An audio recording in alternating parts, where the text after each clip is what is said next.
인생에 큰 비밀이 있다면 바로 큰 비밀 따위는 없다는 것이다. 당신의 목표가 무엇이든 열심히 할 의지가 있다면 반드시 달성할 수 있다. 미국 방송인 오프라 윈프리의 말입니다. 1993년 심리학자 앤더스 에릭스는 신중하게 계획된 연습이 전문적 성과 달성에 미치는 영향이라는 재능 개발에 관한 중요한 논문을 발표합니다. 연구자들은 재능의 실체를 밝혀내고자 했기에 성공에 있어 재능의 역할이 중요하다고 여겨지는 음악 분야를 선택했어요. 그들은 베를린의 음악학교 학생들을 실력에 따라 A, B, C 세 등급으로 나누었습니다. 과연 세계적인 수준에 다다른 솔로 연주자 A급 학생들은 음악 교사를 목표로 하는 일반 학생들 C급 학생들과 달리 눈부신 재능을 타고났을까요? 연구 결과는 너무나 명확해서 다른 해석의 여지가 없었습니다. 요약하자면요, 현재 실력과 연습량은 완전히 비례했습니다. C급 수준의 연습량을 가지고 A급 연주자가 된 학생은 아무도 없었고, A급과 같은 연습량을 기록하고도 C급에 머문 학생 역시 단 한 명도 없었습니다. 재능의 비밀은 연습량이었습니다. 재능이라는 말을 공부에서 머리로 바꿔보면 이렇게 됩니다. 선천적으로 타고나는 공부 머리는 없다. 머리의 비밀은 공부량이다. 머리가 좋아 보이는 사람은 단지 지금까지 공부해온 누적량이 많을 뿐이다. 모르겠다라는 말은 충분히 하지 않았다라는 뜻이다. A급에 속하고 싶으면 A급만큼 연습하면 됩니다. A급이 될 수 있는 비결은 따로 없습니다. 다만 목표를 세우고 열심히 하는 것만이 비결이라면 비결입니다. 365공 비타민 A급이 될 수 있는 비결의 한 대목으로 시작합니다.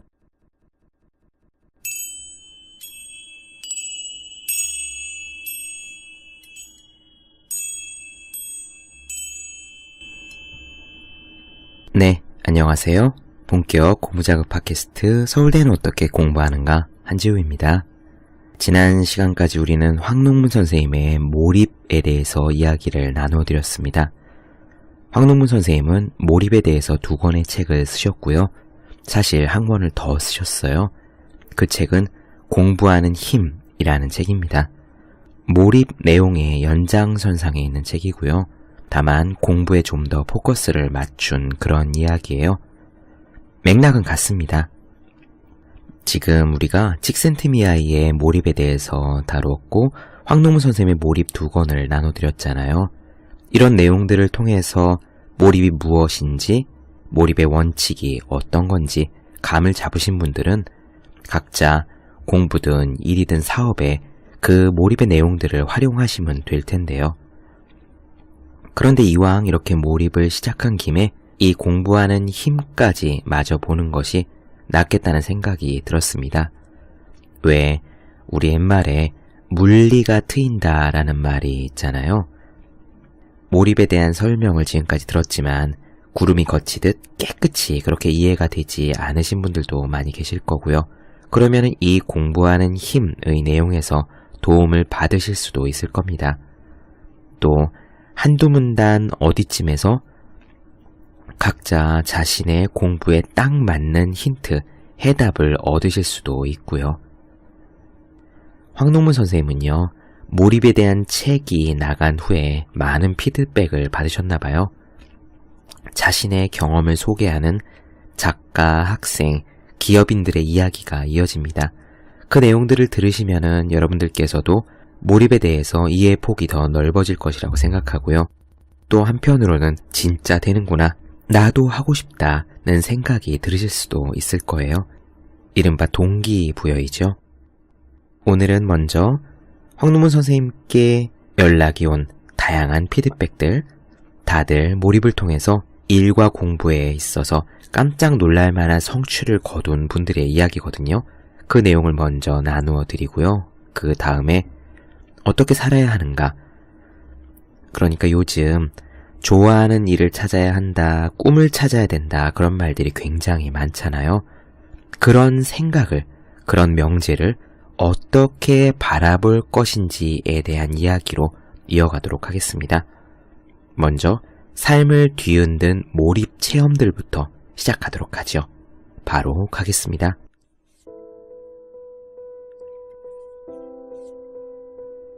나에게 자신만의 몰입 체험을 들려준 수많은 독자들 가운데는 소설 나의 아름다운 정원으로 한겨레 문학상을 받고 얼마 전에 사랑이 달리다 라는 소설을 출간한 심윤경 작가도 있다. 심 작가가 내게 보낸 메일에는 그녀만의 몰입 체험이 생생하게 묘사되어 있는데 그 내용을 옮겨보겠다. 제가 경험했던 몰입의 일반적인 측면들은 다음과 같습니다. 시간의 흐름을 완전히 잊어요. 한번 시계를 보면 1시인데 다시 시계를 보면 4시. 그리고 그 사이에 시간이 흘렀다는 것을 인식하지 못합니다. 또 주변에서 일어나는 일을 잘 몰라요. 저의 작업 공간은 우리 집의 거실인데 옆에서 가족들이 텔레비전을 보는지 자는지 샤워하는지조차 모릅니다. 저한테 말을 걸어도 제가 엉뚱하게 답을 한다고 합니다. 이전까지 문제가 없었던 일상생활이 몹시 짜증스럽고 지금 하고 있는 생각에만 집중하고 싶은 경향도 있습니다. 심지어 일상생활을 등한시한 나머지 2달 동안 모든 공과금을 연체했고요. 남편의 급여 통장에서 이체를 안 해서 제 이름으로 된 통장은 부도 일보 직전까지 가기도 했습니다. 한편으로 정신이 마치 다이아몬드처럼 쨍하게 한없이 투명해지는 기분도 느꼈고 끊임없이 아이디어가 쏟아져서 도저히 일을 놓을 수가 없었습니다. 한참 일에 집중하고 있는데 피치 못하게 일을 중단하고 사람들을 만나면 이 일 생각에서 벗어나지 못해서 사람들하고 같이 나누는 눈앞의 화제에 집중하지 못하고 몹시 불안해지는 그런 경험도 했습니다. 좋은 것은 내 몸이 동시에 10인분의 일을 해내고 있다는 만족감, 또 뭐라도 해낼 수 있을 것 같다는 도취감. 깊이 생각해서 나의 의문점과 생각의 모순점을 정리한 후에 자료 서적을 읽으면 머리가 마치 바싹 마른 스펀지처럼 지식을 쫙 빨아들이는 그런 느낌을 받기도 했습니다. 다음은 과학고와 카이스트를 졸업했다는 어느 의과 대학생으로부터 받은 메일이다. 이해과 2학년 시험 기간 때 세포생물학 전공서적 수백 페이지에 달하는 시험 공부를 하고 있었는데 며칠을 교과서 한 줄 한 줄 읽다가 시험 전날에 밤을 새워서 한꺼번에 벼락치기를 하는 도중에 교수님께서 책에서 자세히 설명하신 일들을 경험했습니다. 어찌나 비슷하던지 소름이 돋을 정도였습니다. 갑자기 어느 순간부터 어려웠던 책의 내용이 전부 이해가 되고 두꺼운 책이 화살 하나로 다 꿰뚫린 듯한 느낌이 들었습니다. 순간 제 IQ가 500은 되는 것처럼 세상 모든 것이 쉽게 느껴지고 숨 쉬는 것 자체로도 행복한 종교적인 감정도 들었습니다. 이번에는 조기 유학을 간 어느 유학생의 메일을 읽어보겠다. 제가 이렇게 교수님께 메일을 보내는 이유는 교수님께서 쓰신 책을 읽고 너무나 깊은 감동을 받았기 때문입니다. 제가 그 책을 읽고 남다른 감동을 받은 이유는 저 또한 몰입을 진정으로 경험했기 때문입니다. 한 번은 대학을 졸업하고 사업을 해야겠다고 마음을 먹고 잠들기 전 매일 좋은 아이디어 하나씩을 생각해내자고 결심했습니다. 그리고 약 일주일 정도 매일 실천을 했는데 제 머리에서 나오는 아이디어들이 정말 너무 기발한 아이디어들이라고 생각했고 또 생각하는 것 자체를 즐기게 되었습니다. 그러다 보니 꼭 잠들기 전이 아니더라도 항상 아이디어를 생각하고 있었고 하나의 사업 아이디어에 대해 더 구체적으로 발전시키는 것을 계속했습니다. 그러다 하루는 몰입의 절정을 경험하게 되었는데요. 정말 소프트뱅크 손정희 회장님께서 말씀하신 것처럼 샘솟듯이 솟아올라 넘치는 아이디어 때문에 가슴이 벅차고 잠을 못 이룬 적도 있습니다. 제가 경험한 몰입은 교수님께서 말씀하시는 100% 강도의 몰입이 아니었음에도 그 후로 한두 달간 행복감이 지속되었습니다. 매사에 항상 감사하는 마음을 가지게 되고 기분 나쁜 일이 하나 없을 정도로 세상이 아름다워 보였습니다. 지금 보내온 이런 메일들은 전형적인 몰입의 특성을 잘 보여주고 있다. 한 번은 한 정보통신 기업에서 몰입에 관한 강연을 한 적이 있었다. 그런데 강연이 끝나자 그 회사의 전무이사라는 분이 내가 말한 몰입과 비슷한 체험을 했다며 찾아왔다. 나중에 회사 관련자들에게서 들으니 그분은 수많은 베스트셀러 제품을 개발한 정보통신 분야의 입지전적인 인물이라고 했다. 몰입과 어린 시절 학습 방식의 상관관계에 관심이 있던 나는 그분에게 어린 시절의 학습법에 대해서 물어봤고 며칠 뒤 그분에게서 어린 시절의 학습 방법과 몰입 체험을 자세히 기록한 메일을 받았다. 저는 구례 산골에서 부모님의 농사일을 도우며 초등학교와 중학교 시절을 보냈습니다. 고등학교는 순천에서, 대학은 서울에서 야간으로 힘들게 마쳤습니다. 어렸을 때는 장난감을 구하기 어려워서 장난감을 직접 만들어서 가지고 놀았습니다. 상상이나 공상은 그리 좋아하는 편이 아니었어요.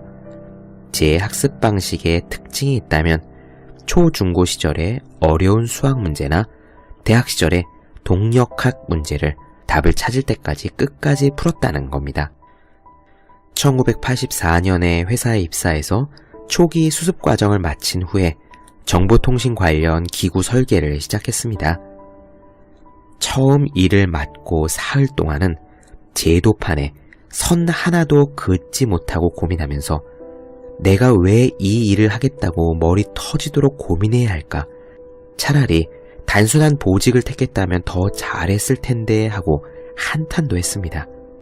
이럴 바에야 차라리 절에 가서 벽을 보고 수행하는 것이 낫겠다는 생각까지 들었습니다.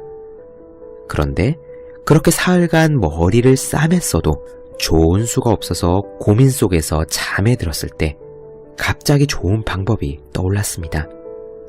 아침에 일어나 보니 기억이 흐릿했지만 출근 뒤에 계속 생각했더니 그 아이디어가 다시 생생히 기억이 나는 겁니다.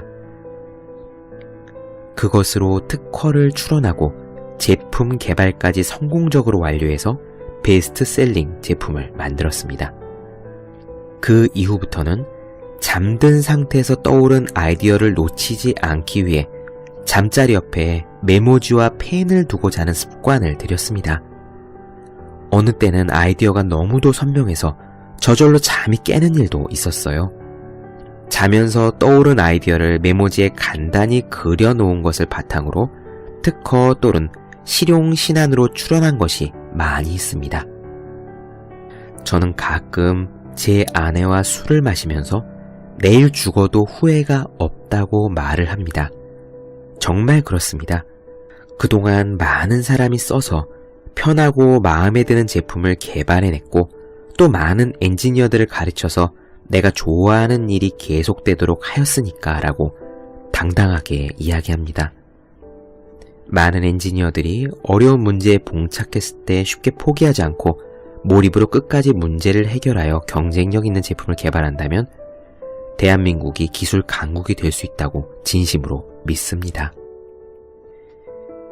지금 이야기한 이 사례는 몇 가지 면에서 몰입의 전형적인 특성을 보여준다.